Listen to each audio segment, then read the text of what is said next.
नमस्कार, मी प्रियांका आपल्या सर्वांचे अगदी मनापासून आजच्या नवीन व्हिडिओमध्ये स्वागत करते. मित्रांनो, आज मी तुमच्यासाठी एक अत्यंत प्रभावी, अनुभवसिद्ध आणि हजारो लोकांनी केलेला चमत्कारिक उपाय घेऊन आलेले आहे. तर हा उपाय आपण 2026 या वर्षाच्या होलिका दहनाच्या पवित्र रात्री म्हणजेच फाल्गुन पौर्णिमेला करायचा आहे. ज्यांच्या मुला-मुलींच्या विवाहात सतत अडथळे येत आहेत किंवा बोलणी होतात, पण शेवटच्या वेळी जमत नाही. कुंडलीत दोष सांगितले जातात, वय वाढत चाललेलं आहे आणि मनात चिंता वाढत आहे. अशा प्रत्येक आई-वडिलांसाठी आणि त्या मुला-मुलींसाठी हा उपाय अत्यंत फलदायी ठरणार आहे. मित्रांनो, हा उपाय कधी करायचा आहे सगळी माहिती सांगते. त्यापूर्वी बघा, होळीच्या दिवशी होलिका दहन हा वाईटावर चांगल्याचा विजय दर्शवणारा पवित्र सण आहे. तर या दिवशी जी काही होळी आपण पेटवतो ती अग्नी आहे ती केवळ लाकूड जाळत नाही, तर ती आपल्या जीवनातील नकारात्मकता, अडथळे, दोष आणि संकटे देखील भस्म करण्याची त्यामध्ये शक्ती ठेवते. तर 2026 साली 2 मार्च किंवा 3 मार्च रोजी आपल्या परिसरात ज्या दिवशी होळी पेटवली जाईल त्या रात्री हा उपाय तुम्हाला करायचा आहे. दिवस कोणताही असो, महत्त्वाची गोष्ट म्हणजे आपल्या भागात ज्या रात्री होळी पेटवली जाईल त्याच रात्री हा उपाय करणे आवश्यक आहे. तर काही ठिकाणी 2 तारीखला पेटवली जाईल, तर काही ठिकाणी 3 तारीखला. तर हा उपाय विशेषतः त्यांच्यासाठी आहे ज्यांच्या मुलांचे किंवा मुलींचे लग्न वारंवार अडत आहे. वय 25, 30, 35, 40, 45 वर्षापर्यंत गेलं आहे. पण त्यांना योग्य जोडीदार मिळत नाहीये किंवा कुंडलीत त्यांचा सप्तम भाव पीडित आहे. राहू, शनी, केतू यासारखे पापग्रह अडथळे निर्माण करत आहेत. पितृदोष, कालसर्प दोष, मंगळ दोष, गुरुचांडाल दोष किंवा नजर दोषाचा प्रभाव जाणवत आहे. बोलणी येतात, पाहणी होते, पण अंतिम निर्णय होत नाही किंवा प्रयत्न करत करत आई वडील आणि मुलं दोघेही मानसिक दृष्ट्या थकून जातात. तर अशा वेळी श्रद्धेने केलेला हा एक उपाय तुम्हाला चमत्कारिकपणे परिणाम देऊ शकतो. तर हा उपाय तुम्ही नीट ऐका आणि करून पहा. आता या उपायासाठी लागणारे जे वस्तू आहे ते आधीच तुम्ही तयार करून घ्या. तर एक तुम्हाला काळा किंवा लाल रंगाचा रुमाला एवढा कापड घ्यायचा आहे. त्यामध्ये तुम्हाला 7 पूर्ण न तुटलेल्या लवंग्या घ्यायच्या, म्हणजे त्यावरती जे फूल असतं ते अख्खं असलं पाहिजे. त्यानंतर एक सुका नारळ घ्यायचा आहे. जटा असलेला किंवा नारळाची गोळी पण चालेल. सुकं नारळ घ्यायचं आहे. कुंकू स्वस्तिक काढण्यासाठी घ्यायचा आहे.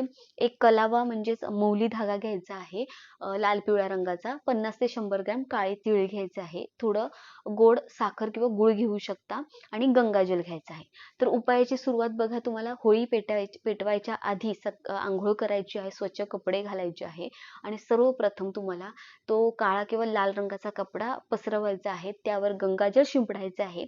त्या कपड्यावर तुम्हाला 7 लवंग ठेवायचे, नारळावर कुंकवाने स्वस्तिक चिन्ह काढायचं आहे.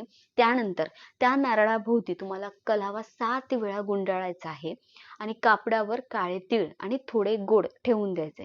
आता ही सगळे वस्तू आहे ते एकत्र करून त्याची पोटली तयार करायची आहे. पोटली बांधा आणि कलाव्याने घट्ट त्याला गाठ बांधायची आहे. तर यानंतर बघा मित्रांनो, मुलगा किंवा मुलगी स्वतःवरून ही पोटली 7 वेळा घड्याळाच्या दिशेने फिरवायची आहे. जर मूल घरी नसेल तर त्याच्या फोटोवरून आई वडील 7 वेळा फिरवू शकतात. फिरवताना मनोमन तुम्हाला संकल्प करायचा आहे की माझ्या मुलाचे किंवा मुलीच्या विवाहातील सर्व अडथळे, दोष आणि नकारात्मक शक्ती कायमच्या दूर होत योग्य आणि मंगल विवाह लवकरात लवकर ठरो. हा संकल्प पूर्ण श्रद्धा आणि तुम्हाला विश्वासाने करायचा आहे.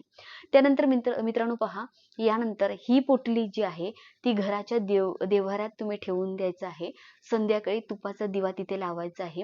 देवतांना नमस्कार करून पोटली समोर प्रार्थना करा की वातावरण शांत ठेवा त्यावेळी आणि मन एकाग्र ठेवायचं आहे. आणि रात्री ज्यावेळी होळी पेटवली जाईल त्या ठिकाणी ही पोटली घेऊन जायची आहे.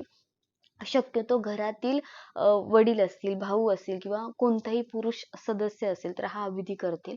परंतु काही ठिकाणी स्त्रियाही करू शकतात. असं काही प्रॉब्लेम नाही. स्त्रिया सुद्धा हा करू शकतात उपाय. तर होलिकेभोवती 7 प्रदक्षिणा करायच्या आहे. प्रत्येक प्रदक्षिणेनंतर हात जोडून तुम्हाला प्रार्थना करायची की हे होलिका माता, माझ्या मुलाच्या, मुलीच्या विवाहातील सर्व अडथळे, दोष आणि संकटे या पवित्र अग्नीत भस्म होत चारही दिशांनी उत्तम स्थळ तिच्यासाठी येवोत आणि मंगल कार्य लवकर पूर्ण होऊ दे. असं तुम्हाला त्या ठिकाणी प्रार्थना होलिकाच्या दहनच्या वेळी करायची आहे. 7 प्रदक्षिणा पूर्ण झाल्यावर ती पोटली होलिकेच्या अग्नीत अर्पण करायचंय. ज्या क्षणी पोटली अग्नीत जळेल त्या क्षणी मनात दृढ भावना ठेवा की सर्व अडथळे आता नष्ट होत आहेत. नकारात्मक ऊर्जा जळून खाक होत आहे आणि आपल्या जीवनात मंगल प्रकाश प्रवेश करत आहे. असा तुम्हाला त्यावेळी अगदी पॉझिटिव्ह थॉट मनामध्ये आणायचा आहे. तर प्रिय भक्तांनो, हा जो आहे हा साधा उपाय नाही. श्रद्धा आणि विश्वास आणि सकारात्मक भावनेने केलेला हा उपाय अनेकांना लाभदायी ठरलेला आहे. जिथे वर्षानुवर्ष विवाह जमत नव्हता, तिथे काही महिन्यातच योग्य स्थळ येऊ लागलेले आहेत. विवाह पक्का झालेला आहे. म्हणून हा उपाय पूर्ण श्रद्धेने करा. नक्की तुम्हाला त्याचं शुभफळ मिळणार आहे.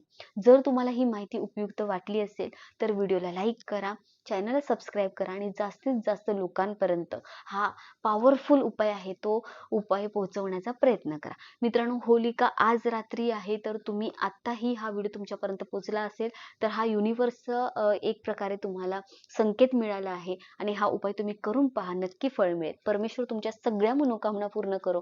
ओम नमः शिवाय. श्री स्वामी समर्थ. हर हर महादेव. धन्यवाद.